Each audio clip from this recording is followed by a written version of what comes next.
తులారాశి వారికి ఎలా ఉంది ఈ రోజు? ముఖ్యంగా ఈ తులారాశి వాళ్ళ విషయంలో ఆర్థిక సంబంధమైన అవకాశాలు మీకు వస్తాయి. ఆధ్యాత్మిక వ్యక్తుల యొక్క బ్లెస్సింగ్స్ లభిస్తాయి. ఆధ్యాత్మిక ప్రదేశాల పర్యటన, అలాగే వారి బ్లెస్సింగ్స్, అలాంటి వాటి వల్ల మీకు లాభదాయకంగా ఉండే పరిస్థితులు మొదలైన వాటికి అవకాశం ఉంది.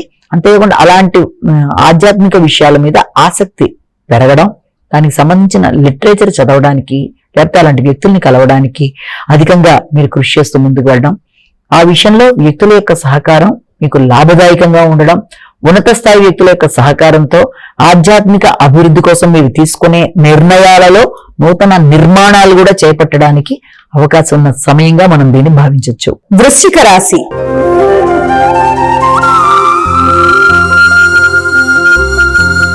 అమ్మా, వృశ్చిక రాశి వారికి ఎలా ఉంది రోజు? వృత్తిపరమైన విషయాల మీద కొంత ఆసక్తి తగ్గే పరిస్థితులు, కొంత వైరాగ్య భావనలు పెరిగే అవకాశం ఉన్నప్పటికీ దాన్ని అధిగమించే ప్రయత్నాలు చేయాలి. ముఖ్యంగా వృత్తిపరమైన విషయాలలో ఇతరుల జోక్యం, ఇతరుల అనవసరమైన పెత్తనం మీ యొక్క మానసికమైన పరిస్థితుల మీద ఇబ్బంది పెట్టే అవకాశం ఉంటుంది. కనుక ఆ విషయంలో మీరు ఘర్షణలకి లోను కాకుండా ముందుగా జాగ్రత్త పడుతూ, అలాంటి సమస్యల్ని ముందుగానే ఊహించి తగిన విధంగా జాగ్రత్తలు తీసుకుంటూ, వృత్తిలో మీ యొక్క స్థాయిని నిలబెట్టుకుంటూ, ఇతరులతో ఘర్షణ రాకుండా జాగ్రత్త పడుతూ, మాట పట్టింపుల్లో పెంపొందించుకోకుండా మీ కుటుంబ వ్యక్తుల యొక్క సహకారంతో మీరు ముందుకు వెళ్ళినట్లయితే మానసిక ప్రశాంతతని పెంపొందించుకోవడానికి అవకాశం అనేది ఉంటుంది.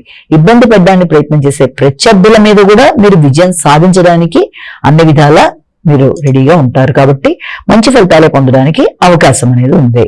ధనస్సు రాశి.